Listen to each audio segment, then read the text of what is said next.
वापस आने वाली आवाज। गांव का नाम था बहरवपुर। दिन में ये गांव बिल्कुल नॉर्मल लगता था। खेती, मंदिर की घंटी, बच्चों की हंसी। लेकिन रात के 12 बजे के बाद यहाँ एक ऐसी आवाज आती थी जो सिर्फ तुम्हारा नाम लेती थी। लोग कहते थे, अगर आवाज का जवाब दिया तो सुबह तुम नहीं मिलोगे। नया लड़का, नई गलती। रोहन शहर से आया था।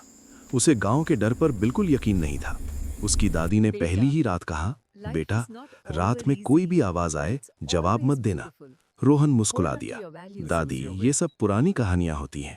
उस रात 12:07 AM पर रोहन, आवाज बिल्कुल उसके कमरे के बाहर से आई। रोहन का दिल तेज धड़कने लगा, पर उसने सोचा कोई मजाक कर रहा होगा। फिर आवाज आई, इस बार बिल्कुल उसके कान के पास, दरवाजा खोल। दरवाजा खुला और गलती हो गई। रोहन ने धीरे से दरवाजा खोला। बाहर कोई नहीं था, बस एक ठंडी हवा और मिट्टी की बदबू। जैसे ही वो पलटा, उसने देखा उसके कमरे के अंदर एक औरत खड़ी थी। सफेद साड़ी, बालें उसके चेहरे पर, पैर जमीन को छू ही नहीं रहे थे। और सबसे डरावनी बात, वो रोहन की ही आवाज में बोली, मैंने कहा था जवाब मत देना। सच जो गांव छुपा रहा था। सुबह गांव वाले आए। रोहन बेहोश पड़ा था।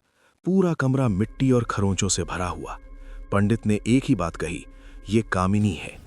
20 साल पहले कामिनी इसी घर में रहती थी। रात को उसने अपने पति की बेवफाई देख ली। उसी कमरे में उसे जिंदा जला दिया गया। मरते वक्त उसने कहा था, मैं हर उस आवाज को ले जाऊंगी जो मेरी तरह गलती करेगा। रात जो कभी खत्म नहीं हुई।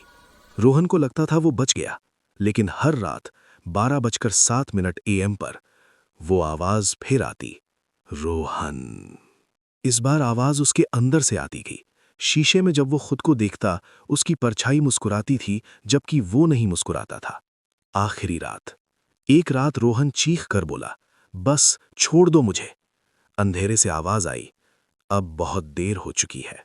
सुबह रोहन कभी नहीं मिला। बस उसके कमरे की दीवार पर मिट्टी से लिखा हुआ एक वाक्य था, जो आवाज का जवाब देता है वो घर वापस नहीं आता। आज भी, भैरवपुर में आज भी, अगर तुम रात को जाओ और कोई आवाज तुम्हारा नाम ले, तो याद रखना बेस्टी, जवाब मत देना, पीछे मुड़कर मत देखना, दरवाजा कभी मत खोलना, क्योंकि आवाज तुम्हें बुला नहीं रही होती, वो तुम्हें लेने आई होती है।